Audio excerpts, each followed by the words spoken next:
everybody. Hello specifically to Nigerians and of course everyone watching us from anywhere in the world. This is another edition of Headline Review on AfroConnect TV. And who says we are not happy? I am especially happy because we have a full house today. I mean, Godwin was not on set yesterday, but we are so glad, or I am so glad to have him back. Hey, Godwin. Well, you can speak for both of us. No, we're so happy to have you back. We are so happy. Yeah, it's a pleasure being on this show Nigerians today. missed you yesterday. Nigerians, yeah. I missed everybody also. But how was your trip, though? It was fine. I hope it's something that will bring us so much money. Most definitely. We'll talk that behind the scenes. I need to be included in that conversation. Definitely. We'll copy you. We'll copy. So that is how we welcome you to this edition or this morning show. And we're starting right with Wale. Wale, what do you have for us? Yes, good morning. So this is coming from the Vanguard newspaper.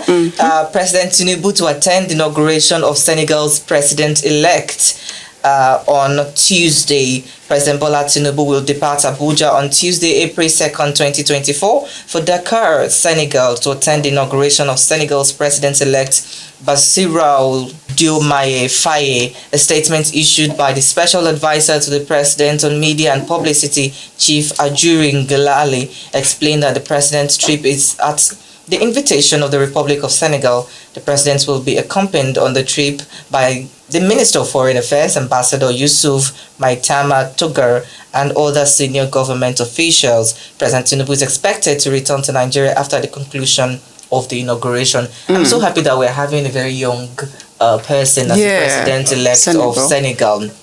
And it makes me to look back at the time when we were still fighting for struggle for independence, and we had different even after we've gained our independence in Nigeria, all the military leaders we had at that time, we had even as young as 31-year-old, 44, what's it called, and some other leaders at that time were 29, quite young. 29. Yes, they were quite young during the time that they led the country. And now we're having another African country. But since we started the democracy in 1999, we've always had older people lead us in the country. And these are people that fought for the young people to take power during their time. So I think it's a good thing that we have President Tinubu attend there as a representative of Nigeria, because it's breeding solidarity in Africa. We're seeing democracy take its course in Senegal, and having the opposition party, well, the ruling party right now, take defeat that we've actually lost the party. And I think that was what happened with President Goodluck Jonathan as well during the time, to say, I'm the incumbent, but I've lost the election, and we have to continue because governance has to continue. Yes. And that is what we've been able to see in Senegal. So I think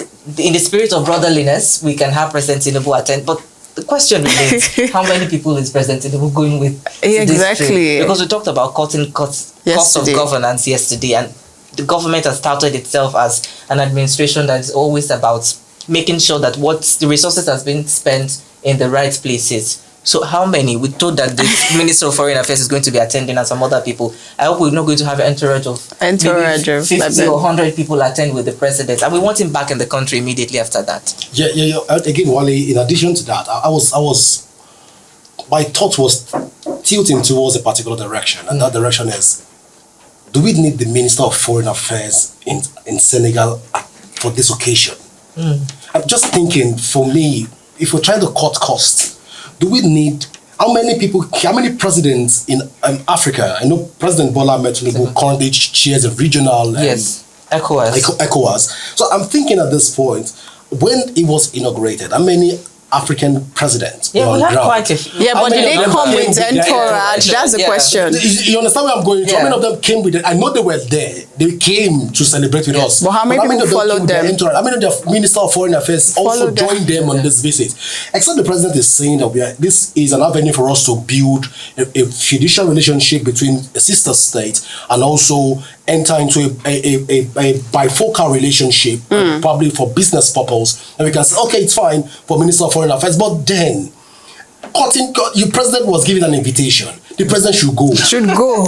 At least The president alone cannot attend. Of course, he has to go with his aides. Yes, To make sure that his things are put immediate aides together. can go. But I understand your conversation, particularly about the Minister of Foreign Affairs. Why is he attending there? Why doesn't he have any other responsibility that he can Senegal take is care a of? foreign Yeah, but country. no, God, but Yeah. Senegal is a foreign country. So it's okay if the foreign minister attends. But I think my point will come from the fact that I hope Nigerians are seeing what happened in Senegal. Apart from the fact that the citizens of Senegal fought for this election, they came all out, voted. Not only did they vote, they ensured that their votes were protected. And by that I mean that they protested. And what happened during the protest? The security arms protected them. Yeah. I mean, there was no abuse of power. We didn't see security men, beating people and, chasing people home. People exercised their rights within their own boundaries. And that was sustained. What happened? The court also ruled properly. The incumbent government handed over, accepted defeat. I mean, everything just went smoothly. And I'm wondering, this is another African country.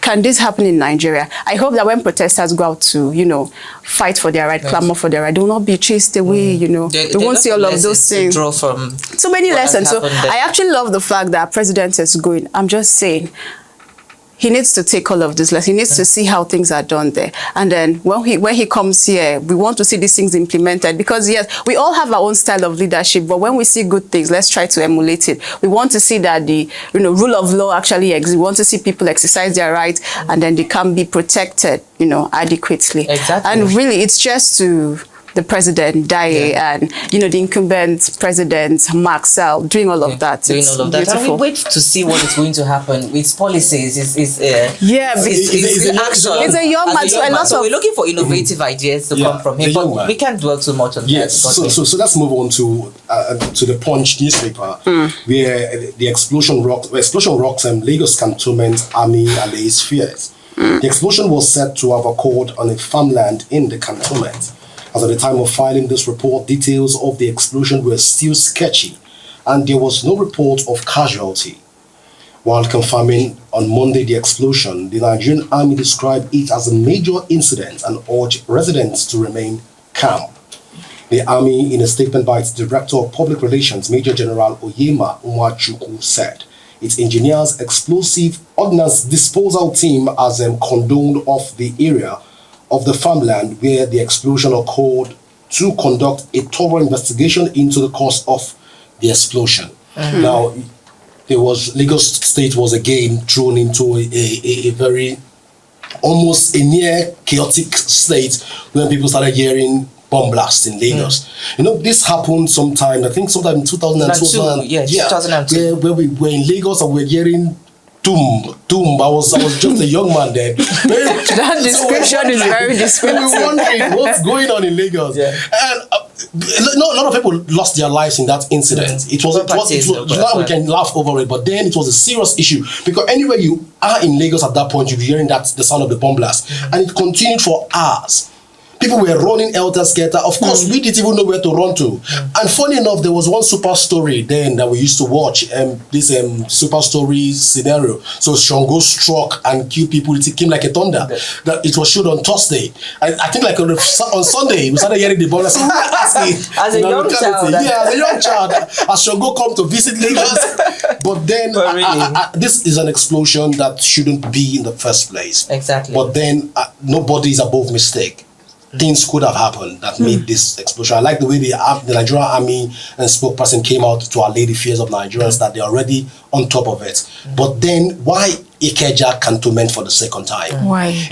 If this is where armories are kept for the Nigerian Army, if this is where bombs are kept, I think there should also be more proactive measures to be put in place to ensure that we don't have a reoccurrence of this again in the future. So I'll just hope that the Nigerian Army will be able to listen to us at this moment and please ensure that that area is condoned adequately so that civilians won't have to go to that axis, because civilians might not understand the rudiments of bombs and the way it operates. So this is what my own communication to the Nigerian Army as it stands. Now, I know Wale has always been a special advisor to different people. Well, I think the role falls on your shoulder again. Well, you act as a spokesperson. He acts as special advisor. I think President Tinubu now knows what to give to each other. But really, let's go back to the conversation about this blast that happened at the cantonment in Lagos. Just like you mentioned, this is the second time it's happened. It happened like 2 decades ago, 2002, and we had loss of properties and many casualties at that time. We cannot put figure to it. But let's begin to ask questions. This is a living quarters where army people are living, and also civilians alike are also very have access to that facility. So I think the conversation should then be that if these are facilities that where living quarters are provided as living quarters where people have access to, why should we have weapons depot there as well? Because there's a lot of questions to ask. If this has happened before, what measures were put in place that it didn't happen? It didn't have to matter that it happened in the 1960s. If it happens again, it's a reoccurrence of that same issue, and that means that something has not been put in place in the right manner that it should. So I think the question should, the people are asking, of course they've come out to tell us that, oh, it wasn't something serious, people can go on their what's it called, but no matter what, it's still instill fear in people that okay, something happened, there's a blast here. We don't want our citizens to live in fear. They should be able to live in a harmonious environment where they do not have to care or worry about their lives being at risk, either by the bandits or by hoodlums or by thugs or even by the military that's supposed to protect them. Having this come from there. So I think they have to sit up, and I think investigation has to be done to get to the root of the matter. Yeah, so Wildwood and Godwin have laid very pertinent points, and especially when you mentioned about fear. I think that if the community, especially the one surrounding that cantonment area, is informed, oh, something like this can happen. I just feel like when you carry the community along, you let the chiefs know, create awareness ahead of time. If you're planning to test any gadget or any weapon, let the community people know. Let us not just wake up and we are just hearing one sound from anywhere. Away from that, let us also invest in technologies that can help us monitor these things. Because I'm very sure that if we have gadgets in place to let us know that, oh, this gadget or this equipment has a problem, we can't be alert early enough. So the Nigerian government, whoever is in charge of doing these things needs to understand that invest the right money in equipment. Let us monitor, let us know when hazards are about to happen so we are protected. That's what's taking over the job. So it's now back to me on the leadership, where Kano has commented free distribution of JAMB forms to 6,500 students. The Kano state government has commented free distribution of forms to 6,500 secondary school students to participate in the Joint Admission and Matriculation Board. Governor Abba Yusuf noted that the gesture was an effort to create more opportunities for the beneficiaries to pursue tertiary education. The spokesperson to the governor, Sanusi Baturi, in a statement yesterday quoted the governor to have added that the gesture was also a symbol of his government's unwavering support to invest in the future of the children in the state. First off, this is a laudable initiative to want to see children go to school. It is beautiful to buy forms for 10,000, 5,000, 6,500 students. But the big question is, are the infrastructure really in place for these children to go on to study? We have 6,500 students now going to school. Is the university in Kano in the right shape to attend to these children? I would have even thought that we would be seeing things like, this is not saying this is not laudable, this is beautiful. There are people who still cannot afford 6,500 naira given the situation of things in this country.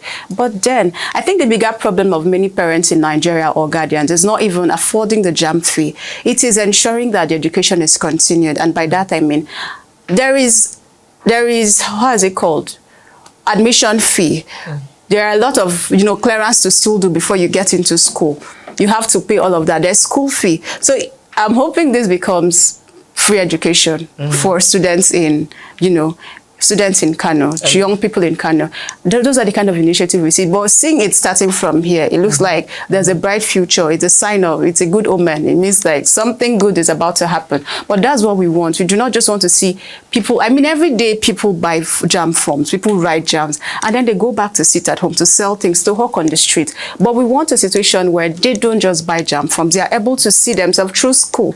And if the government of Kano can do this, can make this possible, then that's a big kudos. Exactly, and I think first of all we must acknowledge and admit that this is a step in the right direction. Because just like you mentioned, there are a lot of students or people that live in rural areas or people living below the poverty line that cannot even afford 1,000 naira. If the fee was as low as 1,000 naira to pay for their JAMB form, they won't be able to afford it. And I think this is not even an innovative thing. This is something that has been in the works even most in southwestern part of Nigeria. Or your state, for example, has done this for many years. And I could say I'm one of the beneficiaries. I would have been surprised if you didn't mention your state.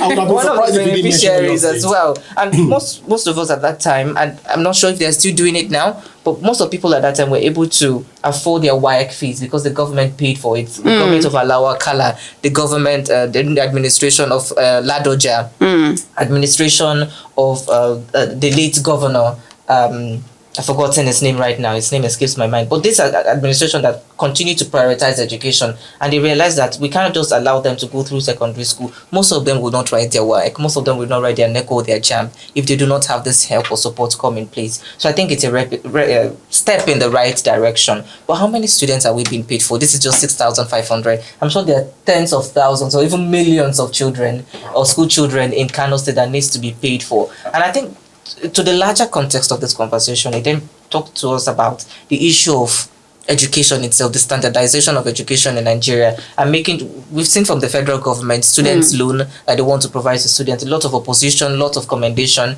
it's still being in works and all of that. But I think we need to come back to having state governors also take responsibility for their state, because we've seen states, even in the eastern part of the country, where they make sure that they invest in education. And in the next 2-3 years, you see them come up the ladder to become one of the first or second in the state. So I think to solve our problem in Nigeria, we understand that education is a priority, because you cannot save people from the penury that they're going through right now. You cannot save people from this deplorable state if you do not educate, if you do not have an educated society, an educated citizen that can make sure that they are they're coming up with innovative ideas, because the government alone cannot change the society. So I think we need to look at how governors can also take up responsibility. You can even have state loans for students as indigenous of their states. You can prioritize it actually states that allowed students to go to school for free. I mean, I remember in Akwa Ibom one time, students were actually going to school. There was this free education drive where people from Akwa Ibom were asked to come back home and go to school. So we want to see those kind of initiatives being revamped. We want to see more of it happening. Exactly. Well, if we continue on this issue of education in Kano State especially, I believe we will not be able to. It can't be overflowed, yeah. We can't even exhaust the conversation. But then let's move on to the nations right now, where we have a very interesting issue. And this issue today is that the Deputy Speaker is lobbying suitable for Nnamdi Kanu's release. That's for the Nation newspaper. Well, this Deputy Speaker said he was in discussion with the President for a possible political solution, saying that while the court processes are ongoing, political solutions are being worked out. Chief Press Secretary to the Deputy Speaker, Lavinus Nwagbuigu, who disclosed this in a statement, said Kalu was speaking at the special edition of the Ben Kalu's Mandate, a radio program on Flow FM, Umuahia, Abia State, yesterday. And there have been insinuations that despite the launch of the Peace in Southeast project, Kanu may have been abandoned to his fate.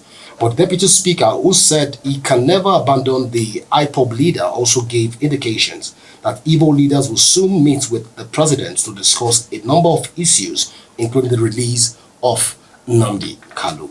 Now, Wale, I think we finally, the Southeast are going to resolve into a political conversation right now. Discourse where the president probably is going to be tilting towards outside the court, because this is what the deputy speaker is saying. They're going to be going to meet the president to have a conversation on one of the conversations they're going to be having is going to be that of Nnamdi Kanu release. So I guess this is going to be a conversation outside the court. But let's see how this plays out in the days to come, because Nnamdi Kanu also has been detained for such a long time. So let's see how far this conversation is going to be. If the Southeast, because Nnamdi Kanu has been able to he has been detained for such a long time, we can't even place track to the number of months he has spent with the DSS and also other sister security agencies. But we hope this works out, because I think for once, this man in detention is clamoring for his release, even to take him to Kuje prison. Let him just stay there because of his health. So I think all of these conversations should be put in place and should be weighed. If there's a possibility of we getting him, if political stands can work, why not? But then what we want is, let's see a situation where the president, the government uphold fundamental human rights. So we'll get another situation where Justice Nyako will say something and the DSS will go back, come up with another what they call it, charges in order for them to reprimand him. So I hope that all this plays out and works out and comes out fine in the days to come. Yeah, hopefully. Yeah, I mean, we've seen lobbying play a very good role in governance. I remember the Not Too Young to Run Act, how much lobbying played. And so sometimes some things can be settled out of court. We only need to press the right buttons, bring your good reason, and then we ensure that we can see that the government can. That's it, more like dialogue and, just influence the decision of the government with the reasons you have. I'm very sure, and we are hopeful that the government takes it from there and, grant release to Nnamdi Kano, because as far as we are concerned, he also deserves to, be free at this point. I mean, probably with sanctions, but yeah, let him also be free. He has tried. Yes. I think, well, it's left to me, I would look at it from another perspective, because if we call ourselves as a country that is guided by the rule of law, and in that rule of law enshrined in that is the court, and whatever the court says is final, and if we have the courts make a decision that this man should be released several times, that the government has no case against him, and then he's been held back, he's not been allowed to be bailed, he's not been allowed his bail, and then he's been held back, and then fresh charges have been pressed against him. Some people will call this a political persecution as a country, and I think it represents us badly in the international community if we can hold people back without courts ruling. So in some ways, the DSS always find their way. Always go to one court or then get another judge to do one thing, and then they take it to the high courts. It's just and it keeps going. Yeah, that keeps going. So I think if we want to strengthen our democracy and make sure that the court itself is allowed to take its course and take its action, and its action must be firm and final, then the government must respect that. While lobbying is I cannot deny the importance of lobbying as one of the means which we can get him out, with which the people as representative at the National Assembly can get him out of the mess that he is right now. I think we shouldn't dwell on that too much as a country. We should look for how can we make sure that our rule of law supersedes everything that we do. But moving on that story, we must to go on our last story for today, we have from another newspaper this morning. Ilori expels 6 final year students, 13 others over alleged examination malpractices. The management of the University of Ilori, Kwara State, has approved the expulsion and rustication of 6 final year students and 13 others over alleged examination malpractices and various misconduct. A statement issued in Ilori on Monday by the institution Director of Corporate Affairs, Mr. Kunle Akogun, says the approval of expulsion and rustication of the affected students by the Vice Chancellor Wahab Egbewole was sequel to the recommendation of the Students' Disciplinary Committee. The statement said that the affected students were penalized for offences ranging from misconduct, theft, examination malpractices, wholesale bed space racketeering, and extortion, beating a fellow student, and admission racketing and assault. So students in their final years have been rusticated from their university, expelled, and 13 others are being alleged to have partake in examination malpractices. I think some few months ago, the federal government, there was an investigation conducted on people getting their degrees from neighboring countries such as Benin Republic, and the Nigerian government blacklisted some schools that people with degrees from this school cannot practice in Nigeria or will not be recognized in Nigeria because people are going there doing malpractices, submitting and sorting out to just get their certificate. So we have the same problem in here too in Nigeria. Can we begin to look inward to look at the issue of malpractice? I think malpractice is something that you can never eradicate, but how can you put steps in the right direction that people are actually getting grades because we talk about sex for grades and a lot of teachers, lecturers were punished. Students should also be punished if they are not doing the right thing or they're engaging in examination malpractice. Because before the camera started rolling, we were talking about the issue of the health sector in Nigeria and how so many doctors have been the cause of the death of so many people. And so many people are taking doctors to court or different hospitals to court for negligence, for simple thing as administering drugs that are not supposed to administer. So we have a doctor student that went through this, and all through his examination in school, it's been malpractice. Only to come and practice. So I think we have to put things in the right perspective to know that what are we churning out as in the education system in Nigeria? We're churning out graduates that can go abroad and speak to and compete with other countries and students from other countries and get valuable results out of it. So I think this is a step in the right direction, but we must also admit that there are some things that would require you to be expelled for 2 years. I mean, different universities have their laws and bylaws that guide administration in the school and students' conduct and all of that. But I think students should not be just taken away or just you're in your final year. If you have to scale back 2 years, perhaps we should just make sure that we're not giving the capital punishments when it comes to just expelling them out of school. You're going to have to start all over again, or you're pushing those people to crime and all of that. Exactly. Yeah. Well, I wanted to ask a question, and especially the Unit Lawyer and Vice Chancellor and the Disciplinary Committee. Yeah. And that question is, if they expel a student, final year student, is the possibility of their refunding?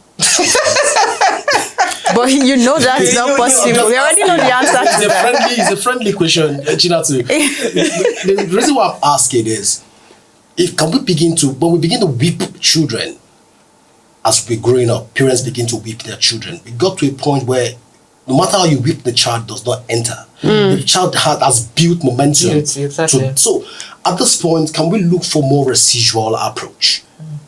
If you have students of this magnitude, like Wale have rightly said, can we backlog their admission, compel them to do a 3 years, put them on 3 years probation, and let's see them come back to school. Give them a chance to redeem themselves. Because if someone has got to final year, I mean, it could lead to depression and everything. Of you coming back, you being expelled. I remember this happened to one of my colleagues when we were at university. He had an issue in school from his year 2.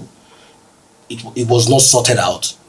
Only for him to get to his finals, he now got to realize that he had some things that he has done in school which he was not supposed to do, and he was served.